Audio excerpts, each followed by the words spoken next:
देखो last class में atomic structure में हम कुछ स्टैंडर्ड डेफिनेशंस पढ़ रहे थे।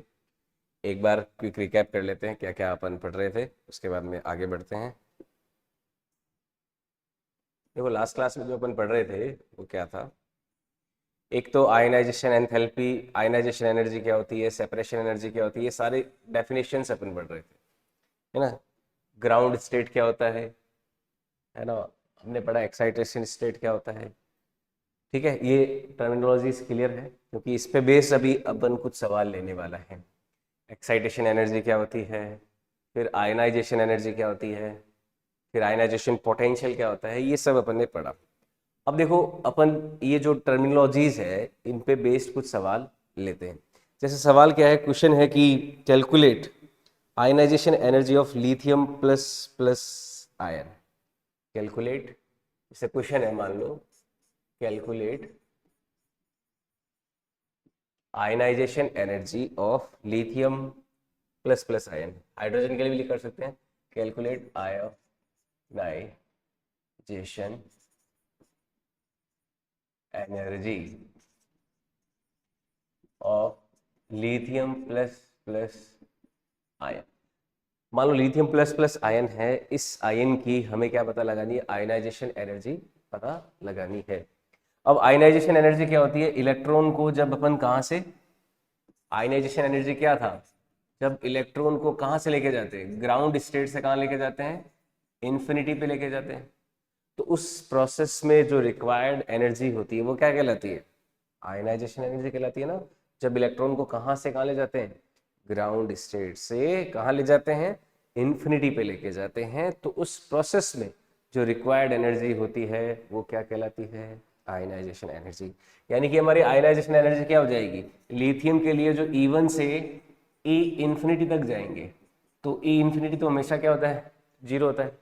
अब E1 लिथियम के लिए कितना होगा, तो E1 की वैल्यू देखते हैं। तो E1 लिथियम के लिए कितना होता है, कोई भी एटम होता है उसके लिए एनर्जी कैसे देते हैं, total 13.6 electron volt n square upon Z square से दिया जाता है।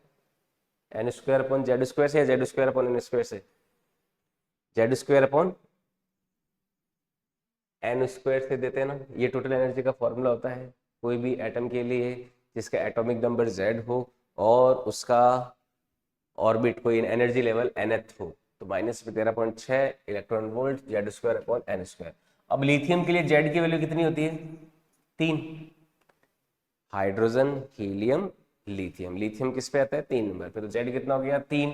और एन हो गया, अपन को 1 देखना है। तो देखो यहाँ से एनर्जी ई कितना आ जाएगा, माइनस में 13.6 electron volt into Z square यानी कि 3 का स्क्वायर अपॉन एन हो गया 1 का स्क्वायर। तो ये हो जाएगा माइनस में 13.6 इंटू 9। तो इसको मल्टीप्लाई करेंगे तो कितना आ जाएगा, 9 × 6 54, 5 9 3 27 और 5 32 3 9 1 9 3 12। तो 122.4 इलेक्ट्रॉन वोल्ट आया माइनस का। इतना एनर्जी है E1 का। जो लिथियम का फर्स्ट एनर्जी लेवल है E1, उसका कितना आ गया, माइनस में 122.4 इलेक्ट्रॉन वोल्ट। और ई इन्फिनिटी कितना होता है, 0।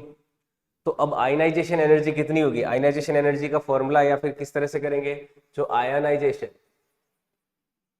आयनाइजेशन एनर्जी जो होगी,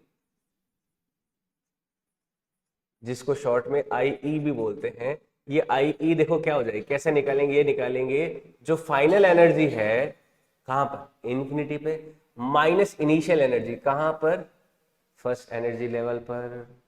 ये हो जाएगी ना। फाइनल क्या हो गया, इन्फिनिटी माइनस इनिशियल क्या हो गया, E1।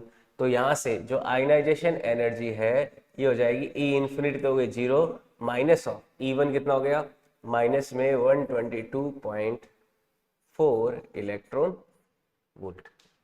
ये हो जाएगा। देखो समझना ध्यान से, इन्फिनिटी पे 0 हो गया, फिर माइनस ऑफ -122.4। तो माइनस माइनस क्या हो जाएगा, प्लस। यानी कि कितनी आयनाइजेशन एनर्जी होगी लिथियम की, प्लस का 122.4 इलेक्ट्रॉन वोल्ट। ये आंसर आ गया। तो इतना हमें आयनाइजेशन एनर्जी चाहिए होगा लिथियम के लिए। कितना? 122.4 इलेक्ट्रॉन वोल्ट। अब ये भी पूछ लिया जाए कि भाई लिथियम का आयनाइजेशन पोटेंशियल कितना होगा। अपन यहाँ पे आयनाइजेशन पोटेंशियल भी निकाल सकते हैं। आयोनाइजेशन पोटेंशियल, पोटेंशियल जिसको बोलते हैं आईपी। क्या बोलते हैं? आईपी। आईपी निकालने के लिए मैंने क्या फॉर्मूला बताया था कि जो इलेक्ट्रॉन वोल्ट होता है उसमें से ई वाला ई गायब कर दो। इलेक्ट्रॉन वोल्ट में ई गायब कर दोगे तो आयनाइजेशन पोटेंशियल कितना हो जाएगा? 122.4 वोल्ट हो जाएगा सिंपली। समझ में आई बात? तो आयनाइजेशन एनर्जी और आयनाइजेशन पोटेंशियल को इस तरह से निकालते हैं। आई बात समझ में? ठीक है। और देखो सवाल इसी इन्हीं टर्मिनोलॉजीज पे बेस्ड। नेक्स्ट देखो सवाल है, नोट कर लिया ये। नेक्स्ट क्वेश्चन है, calculate second excitation energy of helium plus ion. आगे बढ़े। कैलकुलेट, क्वेश्चन क्या है? Calculate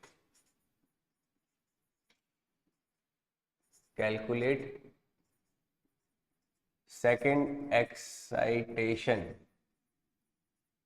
energy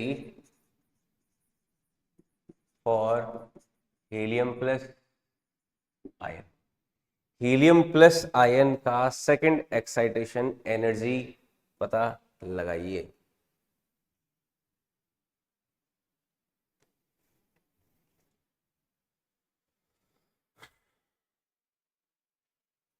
calculate second excitation energy for helium plus ion.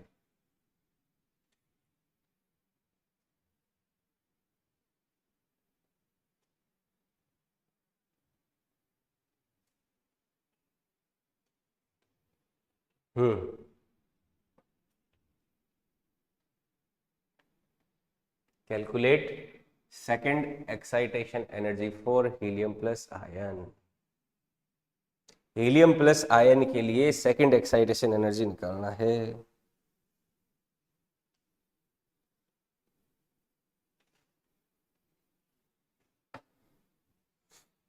देखो first excitation energy, second excitation energy क्या थे बताओ?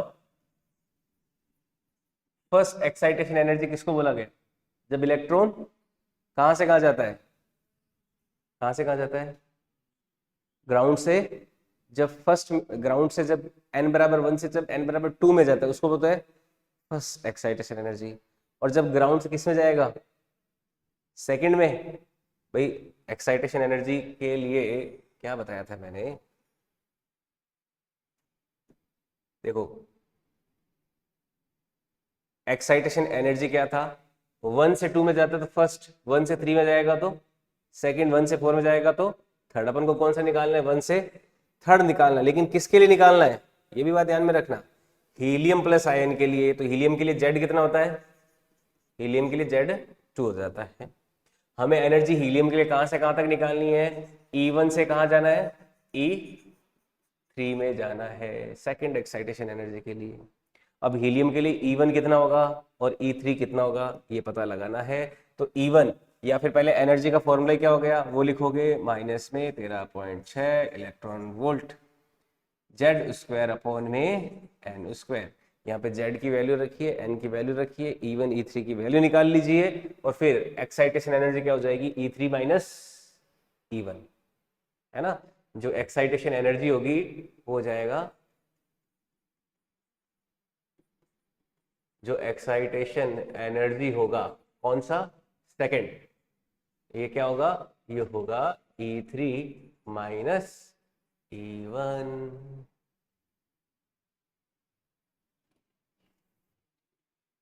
सेकेंड एक्साइटेशन एनर्जी क्या होगा? E3 minus E1। एन की वैल्यू क्या रखोगे? एक तो E1 निकालो, E3 निकालो। अगर E1 निकालना है तो E1 बराबर क्या हो जाएगा? माइनस में 13.6 electron volt Z square. Z कितना हो गया? हाइड्रोजन हीलियम, और ये हो गया 1। तो 13.6 में किसका मल्टीप्लाई करोगे? 4 का मल्टीप्लाई करोगे, बताओ कितना आया? 24, 2, 4 3 12 और 2 14, 1 4 1 4 1 5, 54.4 इलेक्ट्रॉन वोल्ट हुआ माइनस का। E1 की वैल्यू, E3 की वैल्यू देखनी है तो E3 की वैल्यू कितनी हो जाएगी, ये हो जाएगा माइनस में 13.6 EV जेड स्क्वायर, 2 का स्क्वायर अपॉन 3 का स्क्वायर, तो ये हो जाएगा माइनस में 13.6 इंटू 4 डिवाइडेड बाय 9। इसको मल्टीप्लाई करेंगे तो कितना आएगा, माइनस के 54.4 में 9 का डिवाइड करना है, तो ये हो जाएगा देखो 6 बार माइनस का 6.04 इलेक्ट्रॉन वोल्ट के आसपास आ जाएगा, माइनस का 6.04 इलेक्ट्रॉन वोल्ट आ जाएगा E3। अब E1 आ गया, E3 आ गया, तो सेकंड एक्साइटेशन एनर्जी कैसे आ जाएगी, E3 माइनस E1 करने से आ जाएगी बस। तो इसलिए जो सेकंड एक्साइटेशन एनर्जी है, सेकंड एक्साइटेशन एनर्जी ये हो जाएगी E3 माइनस E1, तो E3 तो हो गया माइनस में 6.04 माइनस में माइनस ऑफ 54.4, तो बताओ डिफरेंस करो। देखो माइनस माइनस प्लस, 54.4 तो हो जाएगा प्लस का, 54.4 हो जाएगा प्लस का, माइनस का क्या करना है, 6.04 करना है। तो देखो 0 में से 4 गया 6, 9, 3 में से ये हो गया 3, और ये हो जाएगा 14 में से 6 गया 8, और 5 में से 1 गया 4, तो 48.36 इलेक्ट्रॉन वोल्ट ये आंसर आ जाएगा। तो ये फाइनल आंसर है, सेकंड एक्साइटेशन एनर्जी है हीलियम प्लस आयन की। ये क्या है, सेकंड एक्साइटेशन एनर्जी है किसकी, हीलियम प्लस आयन की।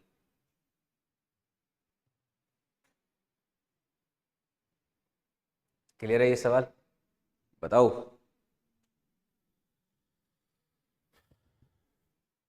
हम्म 47 है या 47 है ना,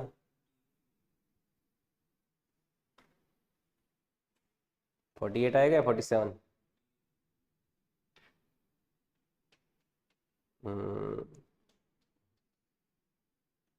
48 ही आएगा है ना।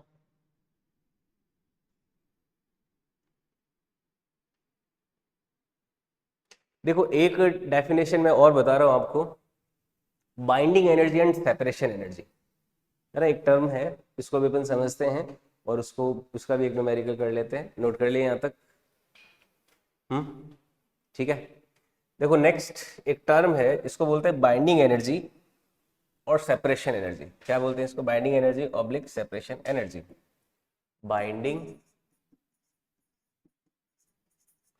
एनर्जी और सेपरेशन एनर्जी, बाइंडिंग एनर्जी और सेपरेशन एनर्जी क्या होती है, देखो बाइंडिंग एनर्जी और सेपरेशन एनर्जी, सेपरेशन मतलब क्या, सेपरेट करने के लिए जो रिक्वायर्ड एनर्जी है ना, इलेक्ट्रॉन को उसके किसी भी एनर्जी लेवल से एटम से सेपरेट करना है। एटम से सेपरेट कब होता है, जब इलेक्ट्रॉन कहां पहुंच जाता है, इन्फिनिटी पर। समझ में आई बात, जब इलेक्ट्रॉन कहां पहुंच जाएगा, इन्फिनिटी पे पहुंच जाएगा, तो वो एटम से क्या हो जाता है, क्या सेपरेट नहीं हो जाता। समझ में आई बात, तो इलेक्ट्रॉन को किसी भी एनर्जी लेवल से इन्फिनिटी तक ले जाने में जो रिक्वायर्ड एनर्जी होती है वो क्या होती है, उसकी सेपरेशन एनर्जी। इलेक्ट्रॉन कहीं पे भी बैठा है, मान लो यहाँ पे इलेक्ट्रॉन अपन कहीं पे भी ले रहे हैं, है ना, न्यूक्लियस ले लिया, और इलेक्ट्रॉन मान लो किसी भी एनर्जी लेवल में बैठा है, उसको यहां से उठा के, इस इलेक्ट्रॉन को उठा के कहाँ लेके चले गए, इन्फिनिटी पे। ये कोई भी nth एनर्जी लेवल है वहां से इन्फिनिटी पे लेके चले गए। देखो ग्राउंड से इन्फिनिटी पे ले जा रहे हैं उसको तो बोलते हैं आयनाइजेशन एनर्जी, डिफरेंस समझना, ग्राउंड से इन्फिनिटी पे ले जाएंगे उसको आयनाइजेशन एनर्जी बोलेंगे, लेकिन ऐसा जरूरी थोड़ा ना इलेक्ट्रॉन को ग्राउंड से उठाए हमेशा, इलेक्ट्रॉन को सेकेंड, थर्ड, फोर्थ, 5, 6 किसी भी एनर्जी लेवल से उठाया जा सकता है ना। तो किसी भी एनर्जी लेवल से उठा के इंफिनिटी तक जब लेके जाते हैं तो उसे हम क्या बोलते हैं, बाइंडिंग एनर्जी बोलते हैं। तो एनर्जी रिक्वायर्ड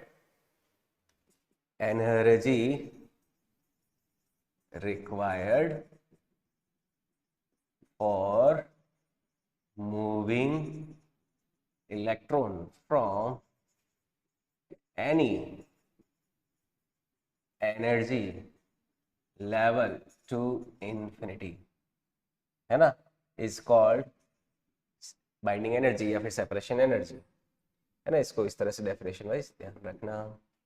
समझ में आया? क्लियर है ये definition? Hmm.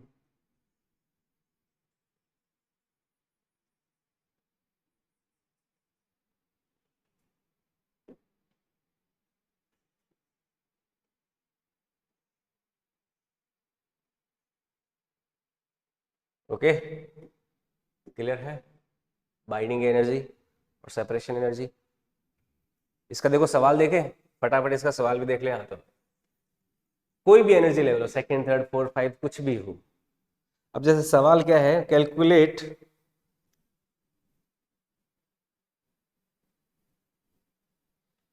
Hmm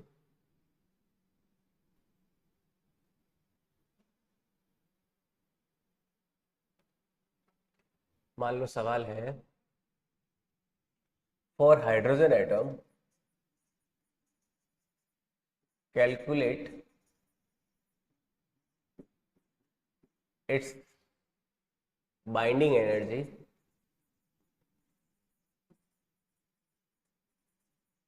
for electron at second excited state, second excitation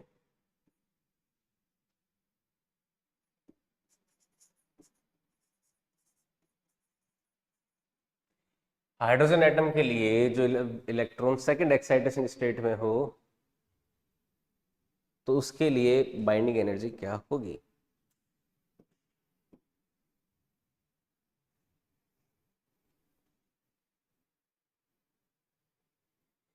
second excitation state का मतलब क्या होता है? एन बराबर कितना? सेकंड एक्साइटेशन स्टेट के लिए एन बराबर कितना? टू या थ्री? थ्री ना। तो इलेक्ट्रॉन को कहां से भेजना है? थ्री से भेजना है कहां पे? इन्फिनिटी पे। इलेक्ट्रॉन को कहां से कहां भेजना है? ई थ्री से ई इन्फिनिटी भेजना है। ई इन्फिनिटी तो क्या होता है? जीरो। हाइड्रोजन का ई थ्री कितना होता है? देखो ये वैल्यूज याद की थी क्या? हाइड्रोजन का ई वन कितना? माइनस में 13.6। ई टू कितना? 54 पॉइंट समथिंग देगा। क्या था? नहीं, 54 नहीं, कुछ आया था ना। लिस्ट बनाई थी मैंने, टेबल, कि आपको हाइड्रोजन के लिए याद रखना है। E one, E two, E three, E four. देखो कहाँ गया? E one 13.6।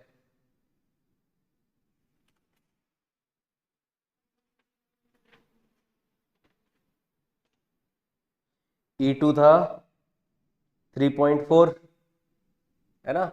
ई थ्री था 1.51, है या नहीं है? तो ई थ्री कितना है? माइनस का 1.51 है ना, ये हाइड्रोजन के लिए। ये तो वैल्यूज याद रखनी थी। ठीक है। तो हमारा जो बाइंडिंग एनर्जी होगा, इसका मतलब कितना आया? जो बाइंडिंग एनर्जी हो जाएगा, बाइंडिंग एनर्जी, इसकी वैल्यू हो जाएगी ई इन्फिनिटी माइनस ई थ्री। होएगा नहीं होएगा? ई इन्फिनिटी तो कितना हो गया? जीरो। माइनस ऑफ माइनस 1.51, तो माइनस माइनस क्या हो जाएगा? प्लस का 1.51 इलेक्ट्रॉन वोल्ट हो जाएगा। तो ये आंसर हो गया। यानी कि जो बाइंडिंग एनर्जी है या सेपरेशन एनर्जी है, वो क्या होती है? वो ठीक उतनी ही होती है जितनी किसी के पास टोटल एनर्जी है उस स्टेट में, है ना। किसी भी स्टेट में है, उस समय जो जितनी टोटल एनर्जी है, उसका माइनस जो होता है, वही क्या होता है? उसका बाइंडिंग या सेपरेशन एनर्जी होगा। क्योंकि माइनस माइनस यहाँ पे क्या हो जाएगा? प्लस हो जाएगा ना। समझ में आई बात? तो सेपरेशन एनर्जी जो होती है वो माइनस ऑफ टोटल एनर्जी होती है एक तरह से। तो यहाँ पे अपन ये फॉर्मूला लिख लेना भले, जो सेपरेशन एनर्जी या फिर बाइंडिंग एनर्जी है, ये इक्वल टू होती है माइनस ऑफ टोटल एनर्जी। जो टोटल एनर्जी है ना, उसका माइनस कर दो तो क्या आ जाएगी? सेपरेशन एनर्जी आ जाएगी। आएगी या नहीं आएगी? क्योंकि ई इन्फिनिटी तो क्या होगा, जीरो, फिर माइनस ऑफ माइनस करोगे तो वो क्या हो जाएगी, प्लस। तो आपको क्या करना है, बस उसका नेगेटिव ले लेना है, वही सेपरेशन एनर्जी या फिर बाइंडिंग एनर्जी हो जाएगी, टोटल एनर्जी का माइनस।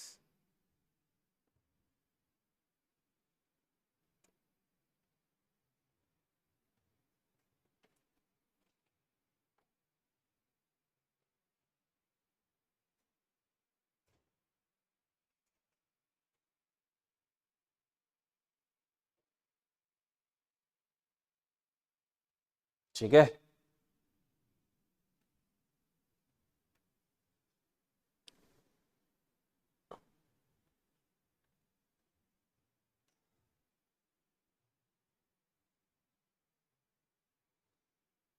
ओके, तो ये देखो इन टर्म्स के सवाल है।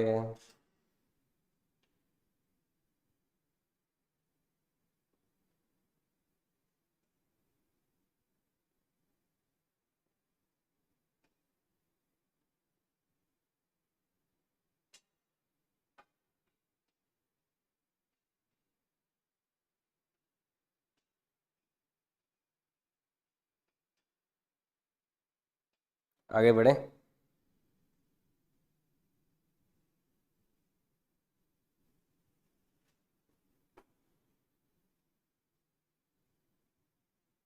अच्छा देखो, अब कुछ सवाल जो है ना, अपन ये जो स्पेक्ट्रम लाइंस थी उस पे बेस्ड भी कर लेते हैं, है ना, लाइबन बामर पाशन ब्रैकेट फर्डेंट ये जो है ना, उस पे बेस्ड भी कर लेते हैं। जैसे सवाल क्या है, वैसे देखो फॉर्मूला क्या था, 1/λ is equal to Rydberg constant R into Z square 1/n final का स्क्वायर माइनस 1/n इनिशियल का स्क्वायर, ये फॉर्मूला था हमारा।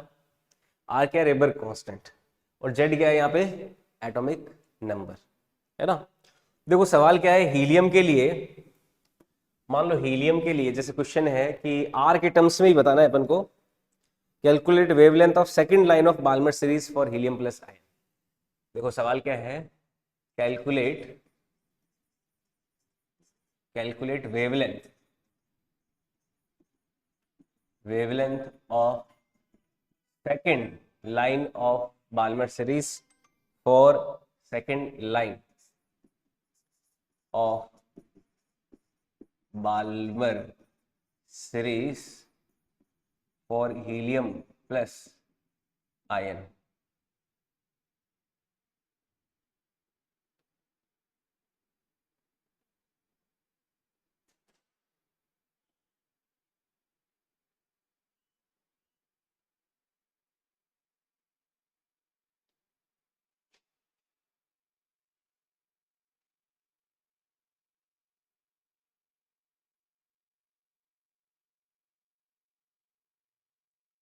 Second line of Balmer series for helium plus ion. अब देखो किसके टर्म्स में बतानी है, आर के टर्म्स में ही बतानी है ना। ऑप्शंस क्या क्या है, ऑप्शंस है अपने पास, देखो मैं ऑप्शंस भी दे देता हूं। ऑप्शन ए है lambda is equal to 2r/3। Option B है 4r/3। ऑप्शन सी है 7r/2। ऑप्शन डी है 5r/3। आर के टर्म्स से पता लगाना है second line of Balmer series for helium plus ion. Hmm,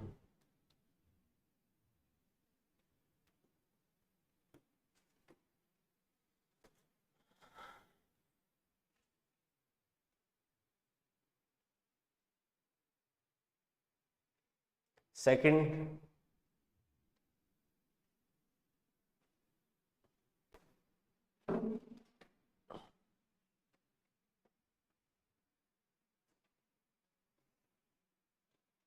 line of Balmer series for helium plus ion.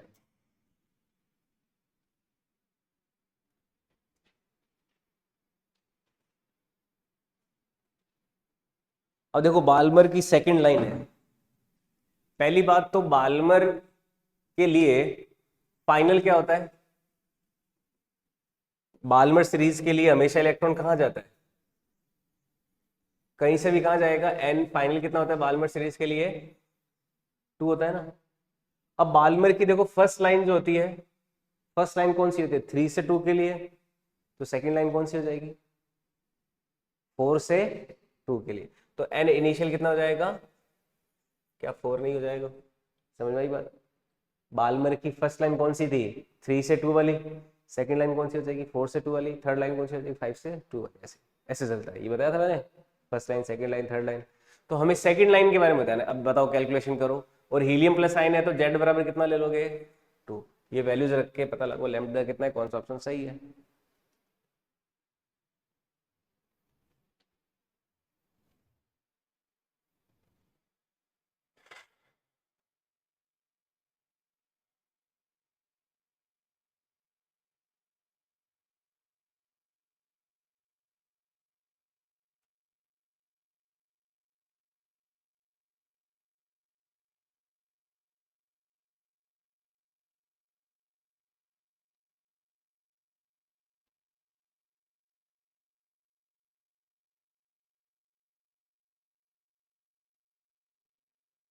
है कौन सा ऑप्शन सही हुआ, सेकंड ऑप्शन इज करेक्ट।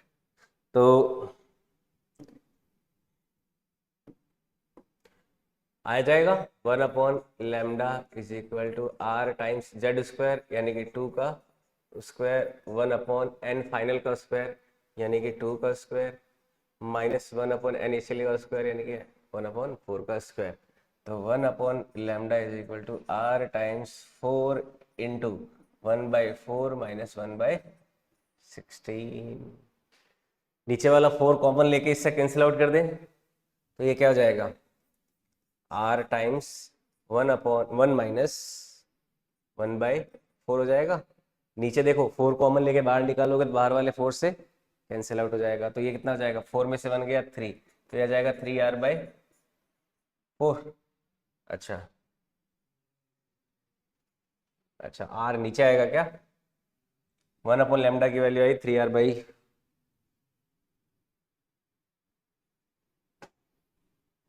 अच्छा आर नीचे लिख लेना ऑप्शंस में, तो लैम्डा कितना आ जाएगा, 4/3r, 4/3r, 4r/3 नहीं, 4/3r, इसको आर को नीचे रख लेंगे ऑप्शंस में।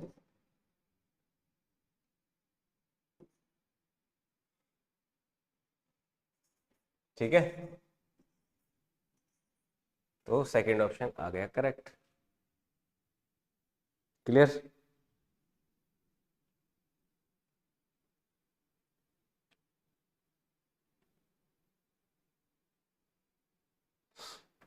हम्म, आया समझ में। इस तरह से इस रेबर्ग फॉर्मूले के सवाल होते हैं बहुत सारे, अलग अलग तरह के। अच्छा एक आपको फॉर्मूला और बताता हूं, नंबर ऑफ लाइंस का। किसका, नंबर ऑफ लाइंस है। नंबर ऑफ लाइंस का फॉर्मूला क्या है कि अगर कोई इलेक्ट्रॉन nth से फर्स्ट में आता है, जैसे यहाँ पे क्या है, नंबर ऑफ लाइंस का एक फॉर्मूला और ध्यान रखना, नंबर ऑफ लाइंस, कोई भी nth एनर्जी लेवल से जब इलेक्ट्रॉन किस में आता है, फर्स्ट में आता है, कोई भी nth एनर्जी लेवल से इलेक्ट्रॉन किस में आता है, फर्स्ट में आता है, तो कितनी नंबर ऑफ लाइंस बनाएगा। जैसे मैं एग्जांपल ले रहा हूं, n बराबर 5 4 3 2 1, मान लो 5 एनर्जी लेवल है, 5 से इलेक्ट्रॉन 1 में आता है, तो टोटल नंबर ऑफ लाइंस कितनी हो सकती है। समझ रहे हो बात को, देखो इलेक्ट्रॉन कहां से कहां आ रहा है, 5 से अपन किस में ले रहे हैं, 1 में, तो 5 से अगर 1 में आता है तो देखो नंबर ऑफ लाइंस कैलकुलेट करनी है। 5 से सीधा 1 में आए, उससे एक फोटोन रिलीज हो सकता है, तो एक लाइन वो पैदा कर सकता है, या फिर 5 से वो किस में आए, 2 में आए, 5 से 3 में आए, 5 से 4 में आए। अब देखो 5 से 1 में आ सकता है, फिर 5 से 1 में आने के बाद या 5 से ये 4 में आता, फिर 4 से क्या आता, 1 में आता, ऐसा हो सकता है ना। देखो नंबर ऑफ पॉसिबल जंप कितने हो सकते हैं वो अपन को काउंट करने हैं। 5 से सीधा 1 में आ सकता है, या फिर 5 से 4 आता, 4 से 3 आता, 3 से 2 आता, 2 से 1 आता, या फिर 5 से 3 आता, 3 से 2 आता, 2 से 1 आता, ऐसे कई तरह के जंप पॉसिबल है। तो हर तरह के जंप को अपन ध्यान में रखते हुए यहाँ पे देखो नंबर ऑफ लाइंस को कैलकुलेट करेंगे। अब देखो यहाँ पे कितने जंप पॉसिबल है, 5 से 1, 4 से 1, 3 से 1, 2 से 1, ये हो गई इतनी लाइन है। अब मान लो 5 से 4 में आ गया, किस में आ गया, 5 से 4 में आ रहा है, तो अपन ले रहे हैं, अब देखो 5 से या तो 2 में आए, या फिर 4 से 2 में आए, या फिर 3 से 2 में आए, ये पॉसिबिलिटीज है। या फिर 5 से वो 3 में आता और 4 से वो 3 में आता, है ना, या फिर वो 5 से 4 में आता। तो इतनी नंबर ऑफ लाइंस क्या पॉसिबल नहीं है क्या? अब देखो कितनी हो गई, 1 2 3 4 5 6 7 8 9 10, 10 लाइनें आई है टोटल। ये हमने सारे कॉम्बिनेशन ले चुका हूं। देखो आप कुछ किसी भी तरह से काउंट करते हैं ना, मैंने तो ये इसको एक सिस्टमेटिक सीक्वेंस के तहत काउंट करके बताया, तब कितनी आई है लाइनें, 10 आई है ना। तो अगर 5 से 1 में आता है तो कितने तरह के जंप पॉसिबल है, 10 तरह के जंप पॉसिबल है, 10 लाइनें पॉसिबल है या नहीं यहाँ पे? तो यहाँ पे अपन देखें कि फॉर n बराबर 5 to 1 possible number of lines कितनी आ रही है, पॉसिबल नंबर ऑफ लाइंस कितनी आ रही है, 10 आ रही है ना। अब देखो ये चीज अपन अगर अलग अलग चीजों के लिए कैलकुलेट करें, काउंट करें, अगर मान लो कोई आपसे पूछ ले 7 से 1 के लिए काउंट करो, तो ऐसे डायग्राम बना के काउंट करोगे तो गड़बड़ हो सकती है कैलकुलेशन में कभी भी। तो इसके लिए एक फॉर्मूला भी आता है, फॉर्मूला बताऊं क्या होता है? फॉर्मूला होता है फॉर n to 1 के लिए जो नंबर ऑफ लाइंस है, जब इलेक्ट्रॉन nth एनर्जी लेवल से किसमें जा रहा है, 1 के लिए जा रहा है, तो नंबर ऑफ लाइंस होती है n टाइम्स n माइनस 1/2। बड़ा इंपॉर्टेंट फॉर्मूला है। किसके लिए ये है? जब इलेक्ट्रॉन कहां से कहां जंप कर रहा है, n से कहां जंप कर रहा है, 1 में जंप करता है, तो उसके लिए नंबर ऑफ लाइंस क्या होती है, n माइनस 1/2। अब आप n की वैल्यू देखो, इस केस में 5 रख के देखो, 5 इंटू 5 में से 1 गया 4, 4/2 गया 2, 5 इंटू 2 कितना हो गया, 10, हुआ या नहीं हुआ? सीधा आंसर आ गया ना। तो आपको ऐसे एनर्जी लेवल डायग्राम बना के नंबर ऑफ लाइंस की कैलकुलेट करने की बजाय आप सीधा क्या कर सकते हो, फॉर्मूलों से कैलकुलेट कर सकते हो। समझ आई बात? जैसे एग्जांपल के तौर पे आपको पता लगाना हो कि n बराबर 7 से 1 के लिए नंबर ऑफ लाइंस, तो अब आपको देखो एनर्जी लेवल डायग्राम बनाने की जरूरत नहीं है, क्या हो जाएगा, 7 इंटू 7 माइनस 1 जो कि हो गया 6/2, 6 में 2 का डिवाइड किया 3, 7 इंटू 3 कितना हो गया, 21, ये आंसर आ गया। ठीक है, 7 से 1 के लिए। आई बात समझ में?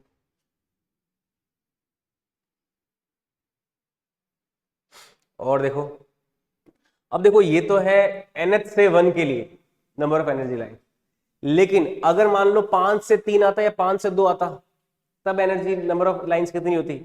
तो किसी भी फॉर n2 से n1 के लिए, कोई भी n2 से n1 के लिए, समझ में आई बात? उसके लिए जो नंबर ऑफ लाइंस होती है ना, देखो उसका फॉर्मूला क्या होता है, जो नंबर ऑफ लाइंस होगी इसका फॉर्मूला होता है delta n times delta n plus 1/2, ये फॉर्मूला होता है, जहां पे डेल्टा n क्या है, डेल्टा n है n2 माइनस n1, जहां पे डेल्टा n क्या है, n2 माइनस n1। मान लो 5 से 2 के लिए अपन को नंबर ऑफ एनर्जी लाइन देखनी है, तो कितनी आ रही है, देखो 1 2 3 4 5 6, आ रही है नहीं आ रही? 5 से 2 के लिए नंबर ऑफ एनर्जी लाइन कितनी है, 1 2 3 4 5 6 आ रही है ना। अब फॉर्मूले से देखो, जैसे एग्जांपल के तौर पे हमारा जो n2 है वो तो है 5 और n1 है 2, तो डेल्टा n कितना हो गया, 5 माइनस 2 यानी कि 3, हुआ या नहीं हुआ? हुआ या नहीं हुआ बताओ? अब इस फॉर्मूले में देखो डेल्टा n की वैल्यू पुट कर दो, तो आंसर क्या आ जाएगा नंबर ऑफ लाइंस के लिए, ये आ जाएगा 3 इंटू 3 प्लस 1 4/2, यानी कितना आ जाएगा 6। आ रहा नहीं आ रहा फॉर्मूले से आंसर? आप ऐसे काउंट करोगे तो भी 1 2 3 4 5 6, ये आंसर आ जाएगा। ठीक है, जितने भी नंबर ऑफ पॉसिबल जंप है उनको इंडिकेट करने वाले ये फॉर्मूले, तो ये भी ध्यान रखना है।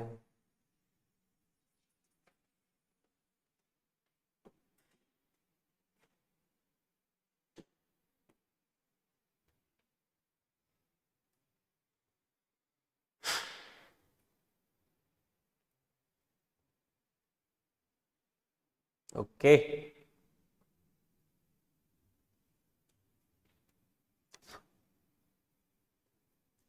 आई बात समझ में?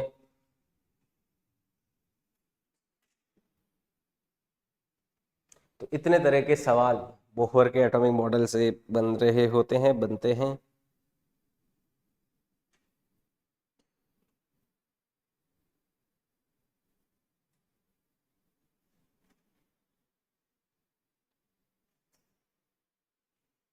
जैसे एक सवाल देखो, बड़ा टिपिकल सा सवाल करें। क्वेश्चन क्या है ये नोट कर लिया?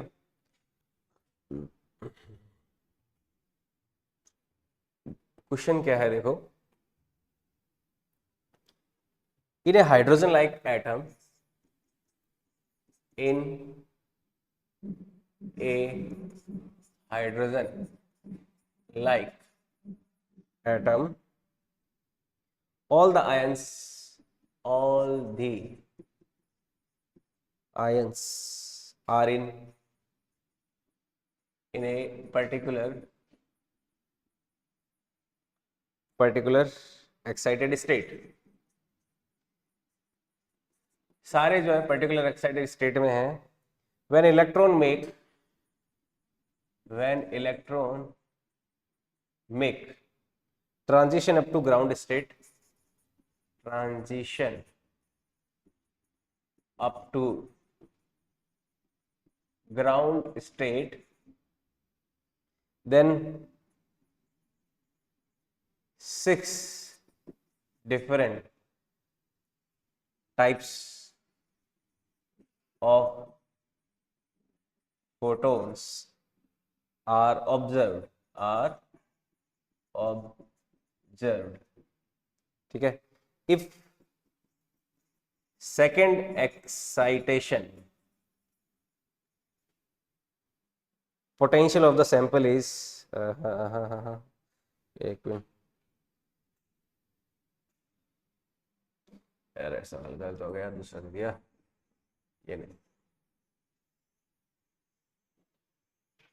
in a hydrogen like sample all the ions are particular excited state, particular excited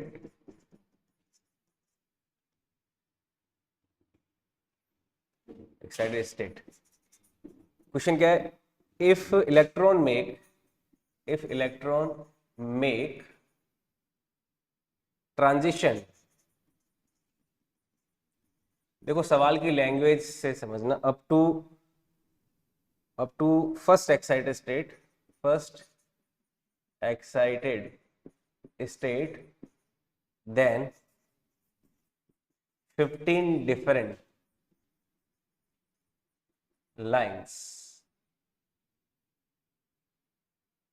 15 different maximum lines are observed। तो पता लगाओ, then the state of electron is, then the state of electron is, option देखो क्या है। Option A है fifth state, option B है sixth, option C है seventh और ऑप्शन सी है एट्थ, ऑप्शन डी है एट्थ। देखो कोई हाइड्रोजन का सैंपल है, उस सैंपल के लिए जब इलेक्ट्रॉन है ना, इलेक्ट्रॉन किसी एक्साइटेड स्टेट में, हमको पता नहीं किस में है, लेकिन जब वो पहली एक्साइटेड स्टेट में जंप करता है, कौन सी? जब इलेक्ट्रॉन पहली एक्साइटेड स्टेट में जंप करता है तो वो कितनी बनाता है? 15 डिफरेंट लाइंस बनाता है। कितनी? 15 डिफरेंट लाइंस। तो बताओ वो स्टेट, इलेक्ट्रॉन इनिशियली किस स्टेट में रहेगा? मतलब किसी भी स्टेट से जब पहली एक्साइटेड स्टेट का मतलब किस में आ रहा है इलेक्ट्रॉन? कहां से आ रहा है? कोई एन से, कहां पे आ रहा है? एन बराबर जब 2 में आ रहा है तो नंबर ऑफ लाइंस कितनी मिल रही है? 15। तो हमें पता लगाना है कि ये एन का वैल्यू क्या है। पहली एक्साइटेड स्टेट का मतलब क्या हुआ? एन बराबर क्या हुआ? 2। भाई पहली एक्साइटेड स्टेट क्या होती है? एन बराबर 2। दूसरी एक्साइटेड स्टेट क्या होती है? एन बराबर 3 होती है ना। तो ये सवाल है, बताओ आंसर क्या आएगा? ट्राई करो। फॉर्मूला भी जो डेल्टा एन वाला लिखा था ना, वो यूज करना है। डेल्टा एन क्या हो गया, n-2 हो गया, उसको यूज करो। पहले डेल्टा एन की वैल्यू निकाल लो, delta N times delta N plus 1/2 is equal to 15। हाँ, n-2।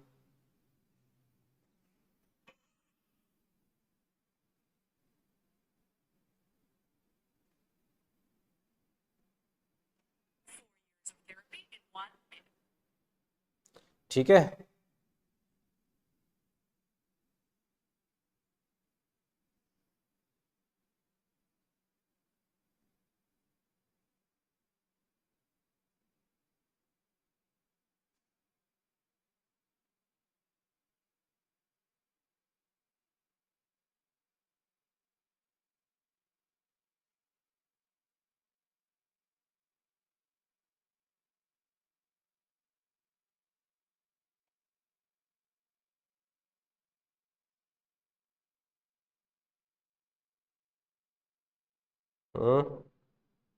क्या आंसर आया एन की वैल्यू?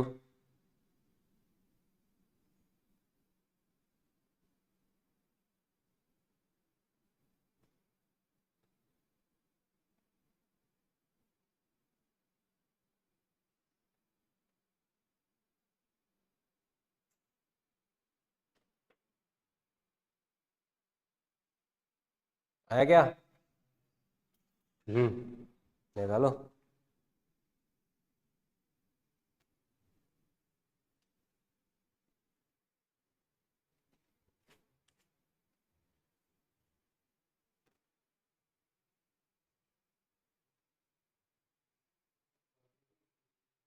है, बन सकती है, कोई बड़ी बात नहीं है। तैयार रहो। डेल्टा एन बराबर क्या हो गया, n-2। पहले तो डेल्टा एन की वैल्यू निकाल ले, तो delta N times delta N plus 1/2 is equal to कितना आ रहा है, 15 आ रहा है। यानी कि delta N times delta N plus 1 बराबर कितना होना चाहिए, 30। देखो, क्वाड्रेटिक इक्वेशन बनाने से पहले आप ये सोचो कि दो कॉन्जुगेटिव टर्म्स जिनका मल्टीप्लिकेशन 30 है, तो कौन कौन हो सकती है? 5 × 6 क्या होता है, 30 होता है ना? होता ही नहीं होता। तो यहाँ पे डेल्टा एन क्या है, क्या 5 नहीं है? सीधा आइडिया लगा लो, क्वाड्रेटिक इक्वेशन क्यों सॉल्व करनी है, हालांकि सॉल्व कर सकते हो, कोई बड़ी बात नहीं है। यहाँ पे 5 होगा ना, 5 + 6 क्या होता है, 30। तो डेल्टा एन कितना है, 5। सीधा हो गया, नहीं हो गया? तो डेल्टा एन 5 है, यानी कि n-2 कितना है, 5। तो n कितना है, 7th। तो उसकी इनिशियल कौन सी स्टेट थी, 7th स्टेट थी। आई बात समझ में? तो ऐसे कर लो फटाफट, वरना क्वाड्रेटिक इक्वेशन भी सॉल्व कर सकते हो, कोई बड़ी बात नहीं है। नोट कर लीजिए इसको।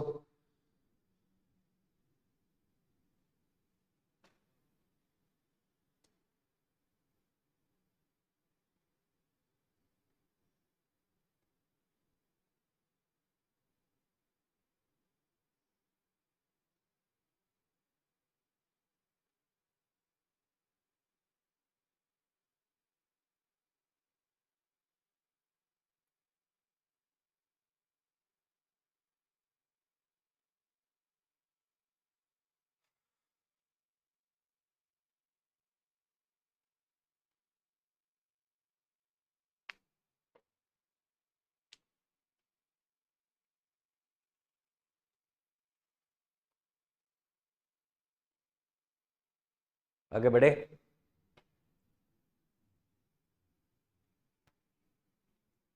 अब देखो, ये है हमारा कौन सा model, Niels Bohr model. Niels Bohr model हो गया। अब इस मॉडल को होने के बाद जो नेक्स्ट मॉडल हमें पढ़ना होता है, वो है क्वांटम मैकेनिकल मॉडल। ठीक है। अब नील्स बोहर के मॉडल बढ़िया था, अच्छा था, सब कुछ बढ़िया बातें थी, लेकिन इसकी कुछ कमियां थी। सबसे पहले तो अपन इसकी लिमिटेशंस देख लेते हैं, क्या क्या लिमिटेशंस थी।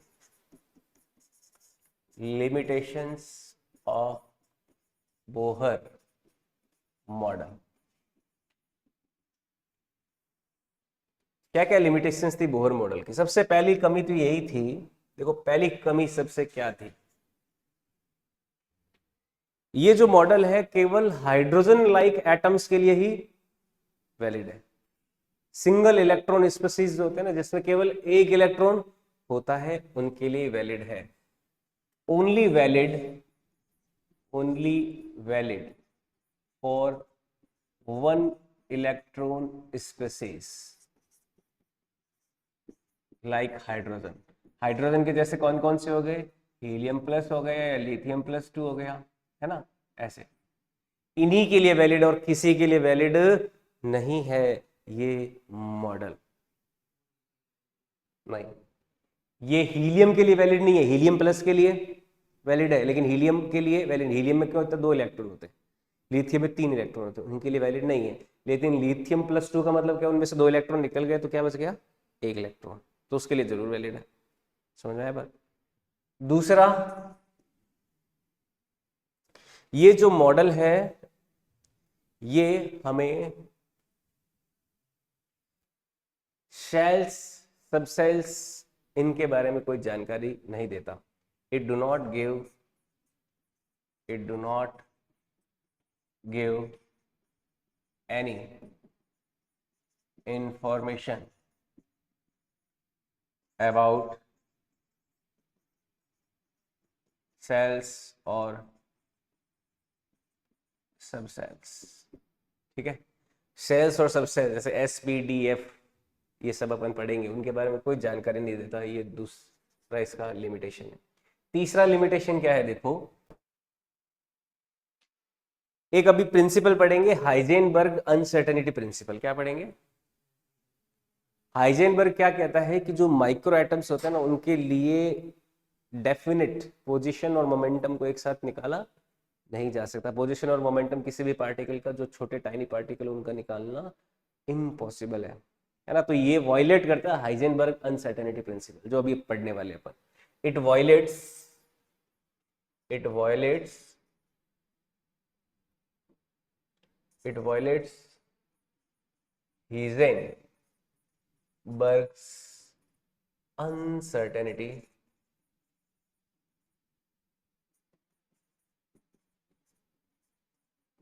प्रिंसिपल। ये हाइजेनबर्ग का जो अनसर्टेनिटी प्रिंसिपल है उसको वायलेट करता है ना। चौथा देखो इसका क्या ड्रॉबैक था, जब हाइड्रोजन लाइंस को, ये जो हाइड्रोजन स्पेक्ट्रम लाइन है ना, इन पे जब इलेक्ट्रिक फील्ड लगाया जाता है तो क्या देखते हैं कि ये मल्टीपल लाइंस में डिविएट हो जाती है, इसको बोलते हैं स्टार्क इफेक्ट। और जब मैग्नेटिक फील्ड लगाते हैं तब ये जब मल्टीपल लाइंस में डिविएट होती है ना, तब बोलते हैं जीमान इफेक्ट। ये उनको भी एक्सप्लेन नहीं करता, है ना। It do not explain, it do not explain deviation,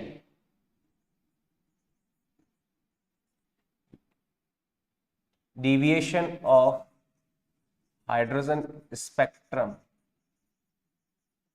lines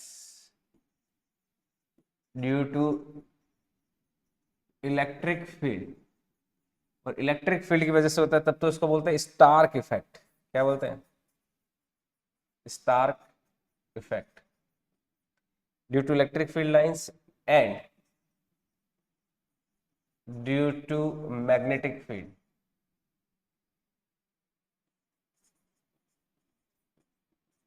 तो ये स्टार्क और इसको जीमान इफेक्ट को डिनोट नहीं करता, इसको बोलते हैं Zeeman effect, Zeeman effect, जीमन effect नहीं, जीमान इफेक्ट। ठीक है, ये स्टार्क इफेक्ट और जीमान इफेक्ट को एक्सप्लेन नहीं करता। डिविएशन है, इसको डिवाइडेशन लिखो, डिवाइडेशन,